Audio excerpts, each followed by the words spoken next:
Ngayon, pag-usapan na natin yung pay plan 2 o yung tinatawag na 3-up pass-up. Minsan ang tawag dito sa pay plan na to ay infinity pass-up. Again, ipapaalala ko lang uli na kahit magkaiba at magkahiwalay ang pay plan 1 at ang pay plan 2, ay sabay nangyayari ang pay plan 1 at ang pay plan 2. Okay, maliwanag yun ha. Sabay sila nangyayari. In pay plan 2 o yung 3-up pass-up, kikita ka ng $20 sa lahat ng direct referrals mo. Maliban lang sa second, third at seventh referrals mo. Bakit? Dahil ang second, third at seventh direct referrals mo ay maipapasa pataas sa taong direktang nag-refer sa iyo sa SWA. Okay, maipapasa sila doon sa direct sponsor mo. Sa madaling salita, you will earn $20 from your first, fourth, fifth, sixth, and 8th up to infinity. Next, you can earn unlimited $20 every day. Again, wala ding flash out, no flash out, and no maximum income dito sa pay plan 2. Let's say may 8 kang naging direct referrals. Tulad ng sabi ko, sa kanilang lahat ay may commissions ka na tag to $20. Maliban lang sa second, third, at seventh referrals mo. Dahil ang second, third, at seventh referrals mo ay maipapasa sa iyong sponsor. Sponsor mo ang kikita ng tag to $20 dito sa second, third, at seventh mo. Okay? Kaya tinawag na 3-up pass-up. Okay, malamang ito ang iniisip mo ngayon. Teka, ba't ganon? Ikaw yung nagpakahirap at ikaw yung nag-effort, bakit iba yung kumita or nakinabang? Huwag kang mag-alala. Yung pay plan 2 is actually a very powerful compensation plan na malaki ang pwede maging advantage para sa'yo. So, explain ko kung paano yun. Dahil lahat ng direct referrals mo ay gagawin din ng negosyo, lahat sila ay magkakaroon din ng mga referrals. Tama? At dahil ikaw ang kanilang sponsor, sila naman ang magpapasa ng kanilang second, third, at seventh referrals sa iyo. Okay? For example, itong si Mark. Kanyang second, third, at seventh referrals ay maipapasa niya sa iyo. Ikaw ang kikita ng tagto $20 sa second, third, at seventh referrals ni Mark. Okay? Ganon din kay Toby. Yung second, third, at seventh referrals ni Toby ay maipapasa rin sa iyo. Ikaw din ang kikita ng tagto $20 sa second, third, at seventh referrals ni Toby. So, ganon din ang mangyayari kay Fred, kay Diane, etc. Kikita ka ng tagto $20 sa mga second, third, at seventh referrals ng mga direct referrals mo. Pati itong mga naipass up sa'yo, kung mapapansin mo parang naging considered as direct referrals mo na rin sila dito sa pay plan 2. So, pati ang mga yan ay magpapasa ng kanilang second, third, at seventh referrals nila sa'yo. Darating yung time na araw-araw ka nang tatanggap ng mga tag to $20 sa email mo. Dun sa mga $20 na commissions mo, ganito yung email na matatanggap mo from SWA. Okay, see the $20. Just imagine kung gaano kaganda ang gising mo kung sa tuwing umaga at pagbangon mo sa kama at pag-check mo sa computer mo para i-check ang email mo ay hindi mga Facebook notifications ang matatanggap mo, kundi puros $20 in commissions tulad ng mga to. Okay? Sarap ng gising, di ba? So, okay, yan yung mga yan. Parang ganyan yung matatanggap mo. Now, let's try to compute the potential income for this pay plan.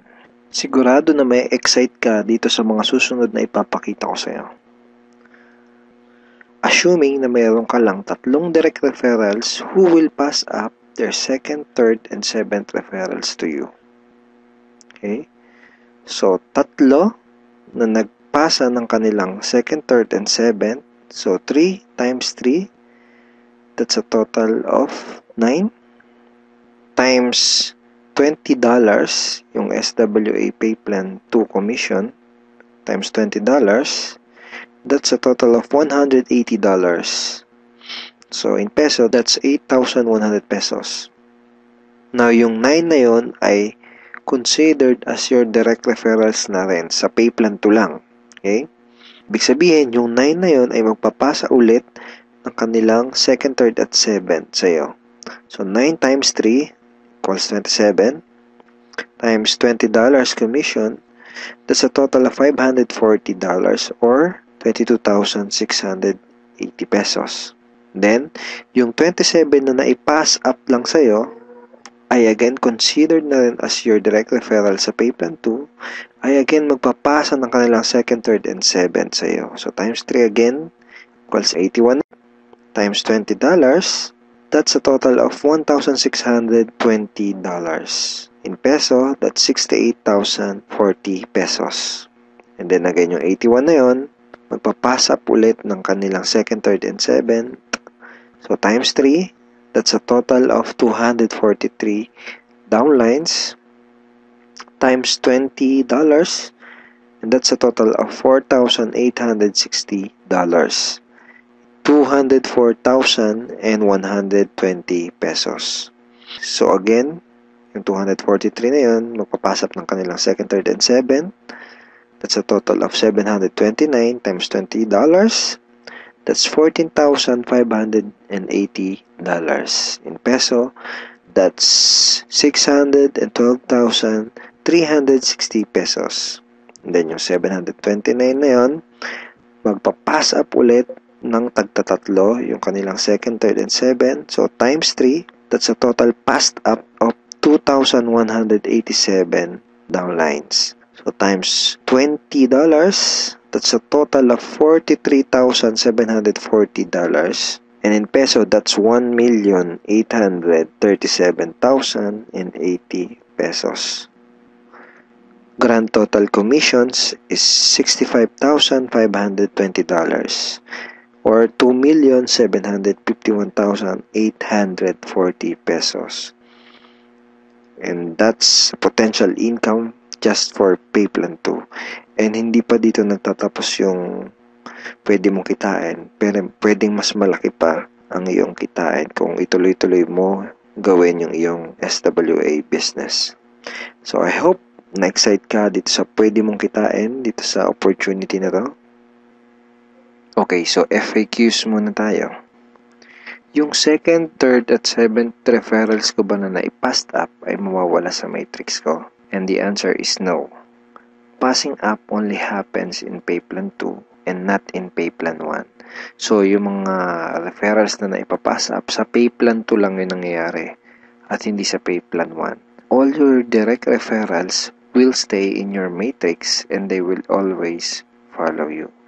Ibig sabihin, yung mga direct referrals mo, intact yun doon sa matrix mo at lagi lang silang magpa-follow sa'yo sa Pay Plan 1. Okay, next question.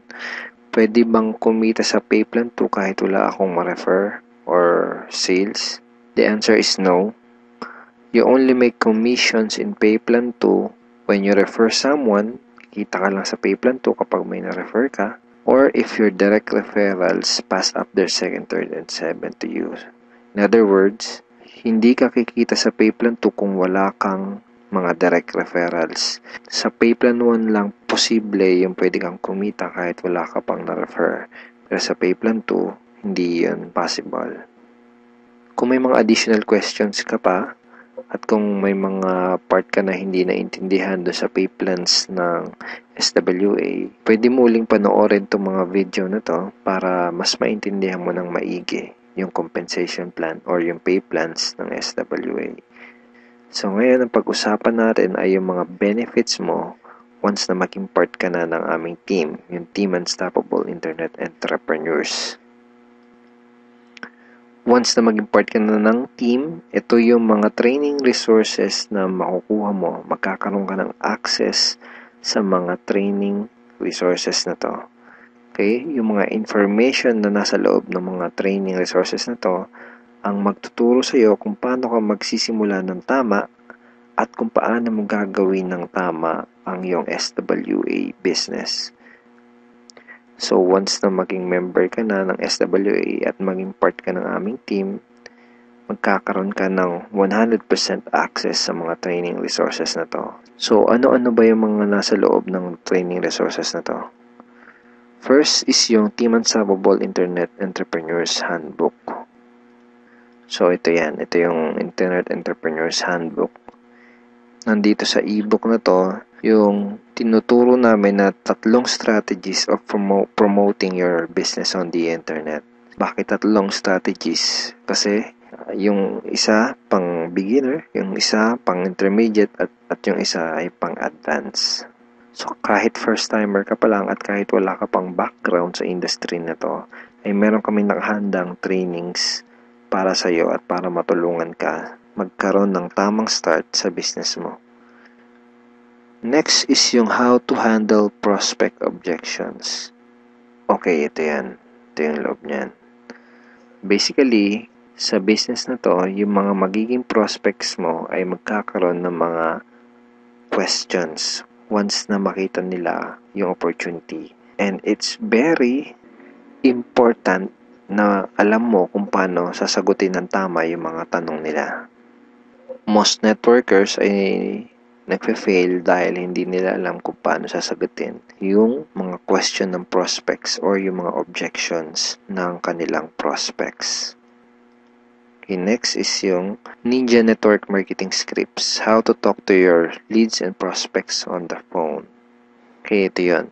Basically, these are sets of scripts na magagamit mo kapag kakausapin mo yung mga prospect mo sa phone or sa chat, pwede rin sa chat or one-on-one.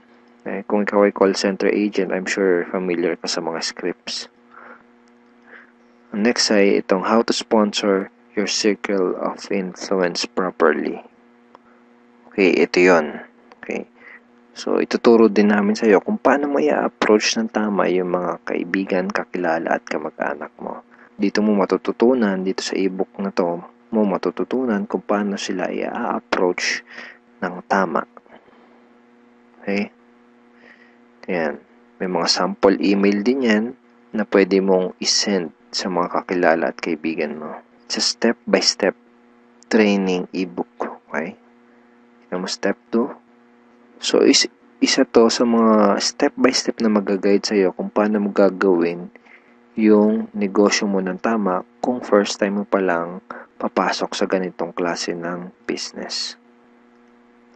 And next ay itong how to create your automatic recruiting system, the 3M system blueprint. Basically, this is a video tutorial paano gumawa ng website na tutulong sa'yo para i-promote ang iyong business. Matututunan mo kung paano ka gagawa ng ganitong klase ng website. Ito yung website na tutulong sa iyo para mas mapadali mong gawin ang iyong SWA business.